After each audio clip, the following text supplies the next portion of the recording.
Bom dia! Nós estamos começando mais uma escola dominical. Hoje nós temos mais um assunto para a gente, para nós aprendermos o que a questão de igreja, né?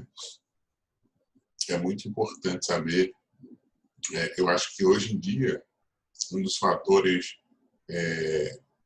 assim, que definir o que é igreja, e a gente tem visto aqui nas nossas lições esses pontos que são importantes. E hoje, um dos pontos mais importantes ainda, né, que nós vamos tratar. Então, nós vamos começar nosso momento de estudo e nós vamos orar ao Senhor, não é? Senhor Deus e Pai, muito obrigado por tua misericórdia, por tua graça. Muito obrigado, Senhor, por tua fidelidade, por teu amor, tua bondade. Ajuda-nos, ó Deus, a transmitir a tua palavra e a ser compreendido. Perdoa-nos, ó Deus, se cometermos algum erro, uma falha, mas que o Senhor esteja nos ajudando, nos direcionando, Senhor. Abençoa aqueles que estarão nos ouvindo, abençoa suas famílias, suas casas, em nome do Senhor Jesus. Amém. Então, vamos lá, né?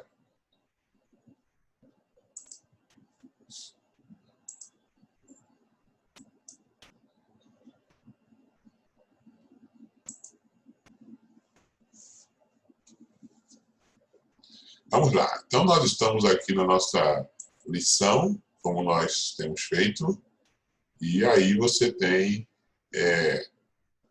pode ver aí claramente o que a lição diz para mim e para você. Então, o que nós vamos compartilhar agora, né? Nós estamos compartilhando com você e você pode começar, e aí nós temos a lição de hoje, que é crentes mais próximos do outro. Então, a semana passada nós vimos que a igreja ela deve ter um apreço, né, pelo Evangelho e a doutrina dos apóstolos, na verdade. Então, a gente precisa entender essa importância de que eu vou tirar isso aqui, né? Acho que está atrapalhando na visão. Bom, então a gente tem aqui esse ponto importante. Então, você vê que a igreja ela deve ter uma preocupação e uma dedicação e um apreço também pelo Evangelho, também com a doutrina dos apóstolos, né? E essa importância e reconhecer isso é muito importante para a vida da igreja.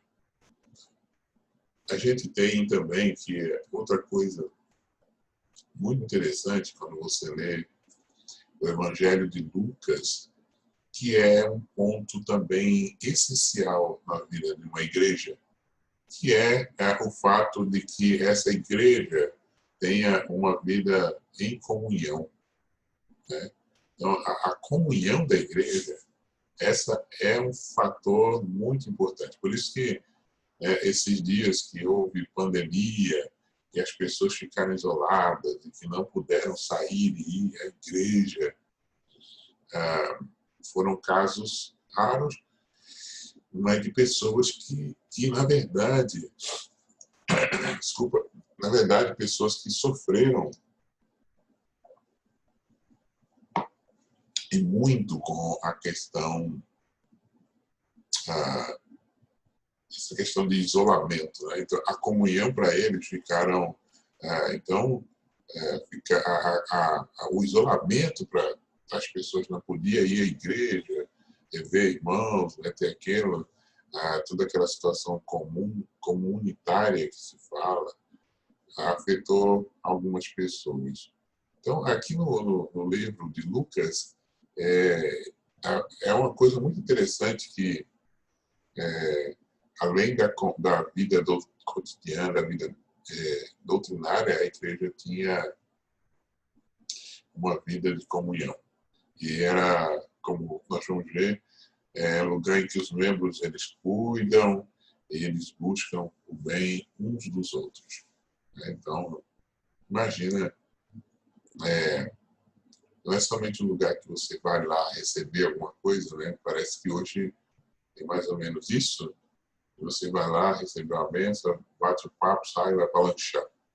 Mas a vida em comunhão é muito importante para a vida da igreja. E aí nós temos nosso primeiro ponto, que é uma comunhão intensa, que está registrado no Evangelho de Lucas, no melhor dizendo, em Atos, né?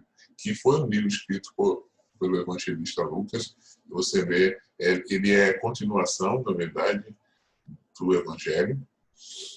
Então, ele fala algumas expressões bem interessantes no livro, que a gente vai ver aqui, né? Que estavam juntos, tinham tudo em comum, perseveravam unânimes no templo e de casa em casa. Então, essas expressões, elas apontam para uma realidade como os cristãos, como os crentes da época zelavam pelo convívio, pelo cuidado mútuo, pelo companheirismo, né?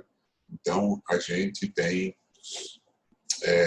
essa questão muito séria que você vive hoje em dia. Então, e aí, outra questão que eu sempre ouvi essa palavra, e hoje eu ouço muito pouco a expressão dessa palavra. Eu me lembro que ainda tinha até grupo com esse nome, né, na minha época. Então, você vai dizer assim, e o termo aqui é koinonia. E aí você tem a tradução do que significa a palavra grega. O termo significa companhia, sociedade, parceria. Então, os crentes estavam comprometidos uns com os outros. Então, o que havia aqui era que os crentes estavam comprometidos uns com os outros. Então, havia entre eles uma associação de cuidado mútuo. Sua comunhão proporcionava não apenas convívio, mas compartilhamento das coisas que possuía. Então, você para pensar, e ver essa realidade, né? Eu sei que a gente não deve deixar o lado de fora de cuidar, de assistir, né, a sociedade, a vizinhança, a comunidade que precisa de socorro da igreja. Mas quantas vezes a gente tem crentes dentro da igreja passando necessidade, precisando de alguma coisa, e a gente está preocupado em socorrer, em fazer coisas para atrair a sociedade, para chamar a atenção à sociedade, mas os crentes, às vezes, dentro da igreja, estão assim, meio que abandonados, né?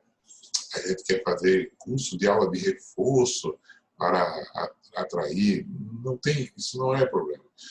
Mas quantos membros da sua igreja, quantas crianças, e você é um professor, você é alguém que pode dar aula de reforço, não cuida desse aspecto também do lado de dentro da igreja. Então você tem essas questões. Então, e aí a palavra diz que quando essas expressões estavam juntos e tinham tudo em comum, na verdade, ela é uma continuação, né? Ou melhor, ela é uma expressão mais ampla da ideia de koinonia. Então, e aí ele coloca aqui, né, essa expressão, estavam juntos. Isso significava que nenhum daqueles que se converteram, né, porque você teve Atos depois da sua conversão, e aí disse, segundo aqui o nosso os crentes, eles não voltaram para sua casa, né, para sua terra, porque todos estavam distantes, ficaram em Israel. E com isso houve um aumento, na verdade. E os crentes começavam a compartilhar aquilo o que eles tinham a mais, né? Você vê que em Atos capítulo 5 há uma oferta, você vê Paulo pedindo oferta aos crentes da Judéia, né? Porque também ocorreu, nesse período, uma tomada de bens de alguns judeus, né? Então, alguns ficaram por estarem nesse momento dessa situação. Então, isso incluía, dentro de materiais, para os bens materiais, para ajudar a suprir essas necessidades que haviam aqui, como você pode ver claramente, né, na nossa lição. Então, é claro que, como vou lembrar para você, que não há qualquer ordenança para que você faça esse ponto, né? Que a gente, muitas vezes, você vai ouvir assim, de venda o seu bem, dê para a igreja, tal, não há ordenação para isso. Porque alguns cristãos formam isso, fazem isso baseado nesse princípio, mas não é um mandamento que a Escritura nos diz. É apenas um princípio. Ele dá uma orientação. Então, o que acontecia? Alguns crentes vendiam as suas propriedades e davam conforme tinha necessidade. Não é, vou vender tudo e dar para a igreja, vou deixar meu carro para a igreja. Não, hoje em dia não há essa questão. Mas, apesar, você ouve que muitas igrejas, alguns cristãos fazem isso. Mas não é ordenança de maneira nenhuma, nem nos está mandando fazer isso ou se tornar prática. Né? Se, por um lado, como a gente tem muitas vezes, querer dizer que o batismo tem que ter o falar em língua, porque Atos 2 diz, também aqui não diz de maneira nenhuma que você tem que dar os seus bens para a igreja, colocar o seu carro, a sua casa, etc. Não. Aqui é um ponto, é um princípio. É claro, se eu estou vendo meu irmão passar necessidade, eu tenho a mais, e eu puder dar mais, eu devo mover Cristo, o Senhor, o Espírito Santo, move meu coração para isso, né? Para eu socorrê-lo. Mas não é manter, não é para isso. E observe que os apóstolos estavam depositando aos pés dos apóstolos para isso. Não era para qualquer pessoa, não era destinado para o bem próprio dos apóstolos, né? Daqueles que estavam na frente. Então, a comunhão e aqui a conversão, ela produz isso aqui, algo que é muito importante, porque ela produz convívio, é um desejo de estar juntos na igreja, no local público, em momentos comuns da vida e de casa em casa. A igreja estava desejosa de estar junto. Então, a ideia de comunhão é muito mais do que estar juntos. É ser parceiro, é ser solidário, é ser apoio uns aos outros em todo o tempo e constantemente. Então, não é uma coisa que eu vou lá no domingo e te vejo, dou um abraço. Oi, como é que vai você? E olhe lá que muitas vezes você só conhece o seu irmão de nuca. Você nem conhece, você senta lá atrás, você senta na frente, né? Você termina, você vai embora e tchau e benção. Né? Sai correndo para ir para o seu lanche, porque ocorre muito disso, e aí, não. Você não entra em contato, você não conversa. E pode ter certeza que tem crente de igreja que nunca conversou com um irmão que está lá ao mesmo tempo que ele, talvez, ou que tenha chegado recentemente, né? Então, como diz a lição aqui, então, vou mais uma vez marcar para você, porque é bom a gente gravar isso. Mas você está procurando uma igreja boa? Então, uma igreja boa é aquela que é rica em comunhão verdadeira. Então, isso é algo que é muito importante. Então, lembre-se que comunhão não é aquele momento em que a gente tem uma social e que a gente vai lá, faz aquele lanche, né?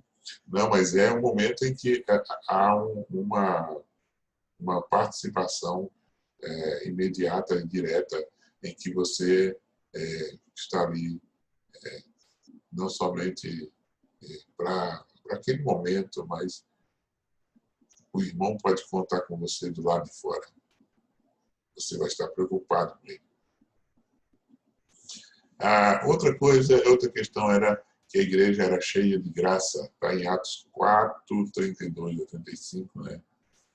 Lucas faz de tempos em tempos algumas paradas e eu vou ler aqui para você, né? É até bom.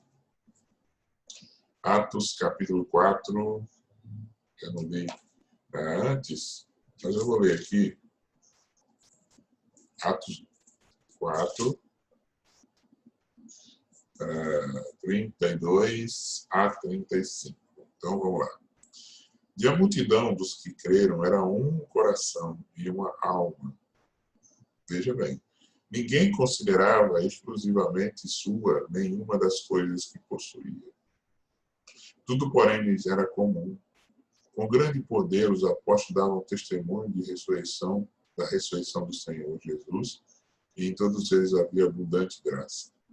Pois nenhum necessitado havia entre eles, porquanto os que possuíam terras ou casas, vendendo-os, traziam os valores correspondentes e depositavam aos pés dos apóstolos. Então se distribuía a qualquer um à medida que alguém tinha necessidade. Então, você tem esse ponto aí, né? Isso também acontece em 2:42, como se Lucas quisesse lembrar, né, como que a igreja estava, desapego às coisas materiais. Tem esse ponto também. Não é simplesmente a doação, né? Hoje o crente quer juntar para ele, quer fazer com que ele vai para pedir, né, a teologia da prosperidade. Você vai ter terra. Não, os crentes de Atos dos Apóstolos, pelo contrário, eles pegavam e vendiam quem tinha terra e propriedade, davam para socorrer aqueles que precisavam. Então, como você vê, essas coisas que estavam acontecendo, e a igreja começou. E ele dá uma parada no relato dos acontecimentos e passa a apresentar o quadro geral da vida essencial da igreja. Então, está nesses capítulos aí, né? Então, o que vemos aqui é um resultado, né, onde todos ficaram cheios do Espírito Santo. Está no verso 31, aí do capítulo 4, diz assim: tendo eles orado, tremeu o lugar onde estavam reunidos, todos ficaram cheios do Espírito Santo e com intrepidez anunciavam a palavra. Então a igreja estava em oração e a igreja crescia e ao momento socorria um ao outro, né? Você tem aqui um paralelo, ou uma continuação daquilo que vinha sendo, na verdade, um testemunho de que a igreja crescia, mas estava assim, era uma igreja em que as pessoas não estavam se apegando aos bens materiais. Então, o que acontece com uma igreja cheia do Espírito Santo? Ela vive de maneira prática o Evangelho, demonstrando unidade, então com a igreja, unidade, pensamento, amor genuíno, comunhão intensa do Evangelho. Isso é uma igreja cheia do Espírito. Não pense que uma igreja cheia do Espírito é uma igreja que somente manifesta os dons, ou que faz isso, ou que tem... Não, é uma igreja em que a prática do Evangelho, ela mostra a unidade, há um amor generoso na presença, porque o Espírito Santo ali, há uma comunhão intensa, há uma pregação do Evangelho. E a gente pensa que uma igreja cheia do Espírito Santo é o que a gente ouve por aí, ou o que você vê. Não é nada disso, isso não é bíblico. Isso é apenas espetáculo, muitas vezes, para chamar atenção, para atrair pessoas, para coisas assim, né, grandiosas. Né? Então a gente pensa que você vê que aí a gente tem, que Lucas coloca, né, crescido, graça, e tal aí. Aí, então, versos 32 a 34 é complemento, né? Que poderia ser ligado também lá na frente, mas ele diz aqui que o Espírito Santo, ele inspira Lucas e ele insere entre eles aquilo que parece ser uma justificativa, algo que vai fundamentar aquelas atitudes. Pois, né? Então, da multidão, esse 34, né? Pois nenhum necessitado havia entre eles. Então, com o grande poder, a igreja, então, essa comunhão, esse socorro de agir em favor dos crentes. Então, você tem aí, insere essa questão, né? Então, o que a nossa tradução apresenta como uma partícula ativa, o I aí, o texto grego apresenta como uma partícula encíclica, ou seja, cria uma espécie de looping, onde a pregação dos apóstolos é corroborada pela manifestação de graças, da graça dos crentes, e esta apontava para a pregação. Desse modo, entendemos que há uma ligação indivisível, está aí você está lendo aí, da graça com o Evangelho. O Evangelho é o Evangelho da graça. Tá bom? Então, você vê que, logo assim, né, essa pregação, ele diz aqui, dava um testemunho de seu Jesus, e todos eles haviam em comum graça, pois nenhum necessitado havia entre eles. Legal. Você tem aí no texto aqui no texto de Atos 4 que eu li para você. Está aí na referência também, não é? Então a gente tem essa questão bem séria para nós aqui, para esse momento. Tá? Então vamos lá. Então o Evangelho é anunciado da graça, a graça, o Evangelho é o anúncio da graça, Me perdoe. Vamos voltar aqui que o Evangelho é a graça de Deus anunciada na pessoa de Cristo. Então, a gente tem a conhecer a graça. A graça não é simplesmente eu fui salvo pela graça. Não sei, a graça é um favor merecido. Não. O interessante é quando você tem a compreensão da graça. E essa graça passa a ser uma vivência, não somente palavras ditas. Então aí você tem a demonstração no versículo 35, está transcrito aqui. E então se distribuía a qualquer um à medida que alguém tinha necessidade. Então, quem precisasse era entregue sem qualquer empecilho. Então, não era assim, eu quero isso aqui, não. Tem necessidade? Tem. Não tem? Não vai ter, não. Não tem necessidade, não vamos te dar. Né? Então, a gente tem... Então, a graça, ela... O que ela diz? Aqui vou marcar para você. A graça se caracteriza como uma atitude de benevolência a qualquer pessoa, não importando se ela tenha feito bem ou mal. Então, qual é o fundamento dessa vida graciosa? É a compreensão de que todos os homens estão em pé de igualdade aos olhos de Deus. Você entende isso? Então, o fundamento da vida, dessa vida graciosa, é entender que todos somos iguais diante de Deus, somos todos pecadores, né? Somos todos merecedores da graça.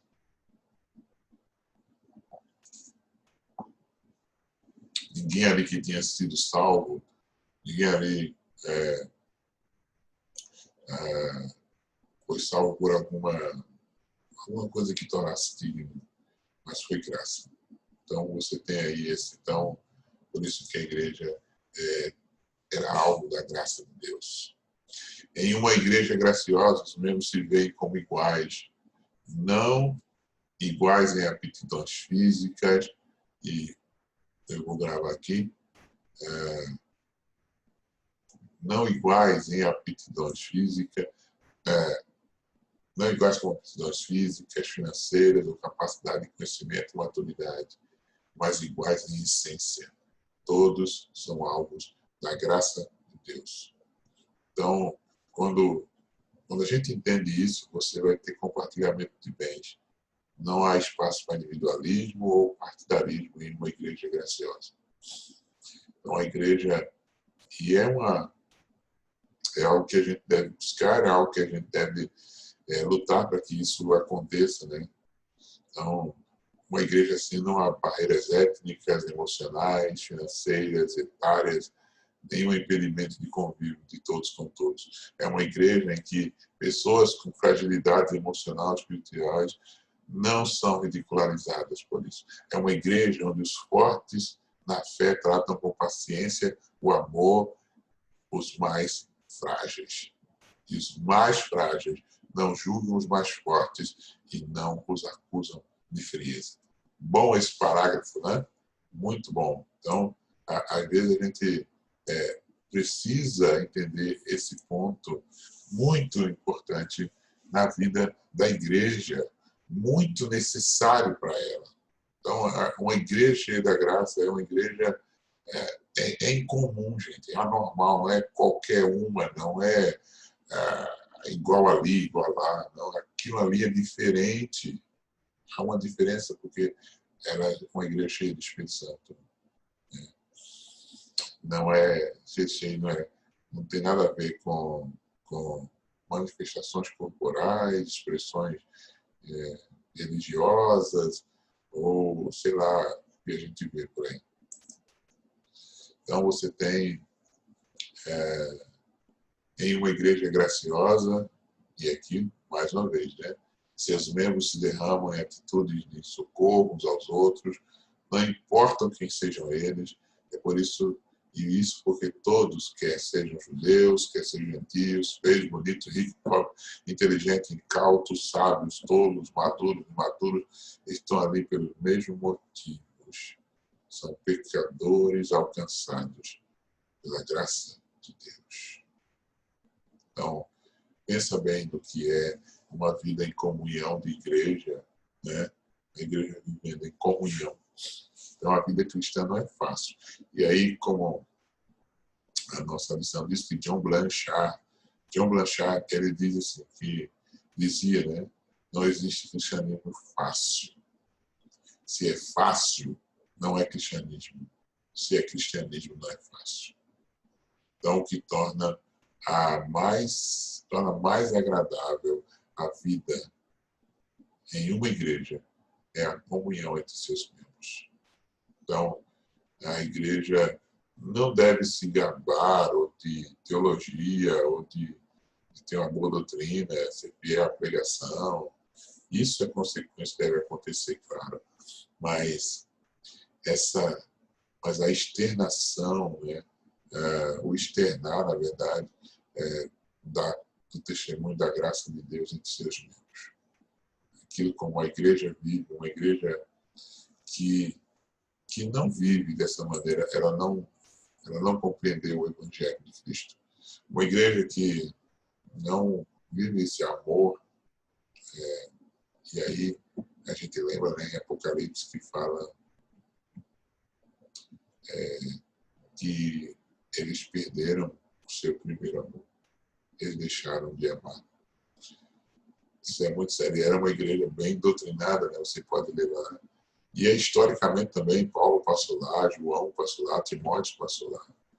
Então são igrejas que perderam a essência, né? Então, e aí tem uma aplicação aí que você deve pensar. Como vai a vida em relação à sua igreja? A sua vida em relação à sua igreja? Como tem sendo sua, né? Às vezes a gente vai culpar a igreja, mas você está fazendo o quê?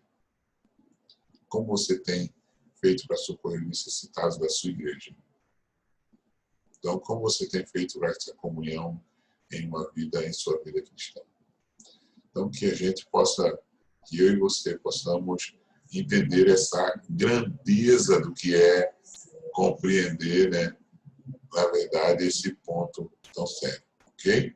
Então, a gente vê nesse momento que a gente precisa restaurar a vida de uma igreja, da igreja que tem sido perdida. A igreja parece mais um local, muitas vezes, em que se está se fazendo muito mais uma sei lá, né? Mas a comunhão, esse socorrer, esse ato de suprir, de ajudar, de ir à frente, de buscar a igreja para que ela viva como igreja. Que você possa ser esse princípio dentro da sua igreja para que outros irmãos sejam tocados pelo seu agir, pela maneira que você vai proceder, e aí a igreja volte a ser e tenha o desejo de ser uma igreja, como nós vimos na nossa lição hoje. Muito obrigado a você, tenha um bom dia e não esquece de dar o nosso like aí no canal da nossa igreja, né? E compartilhe com alguém que você queira que aprenda a respeito do que é a igreja. Deus te abençoe e até semana que vem, se Deus assim permitir, em mais uma lição da nossa escola dominical.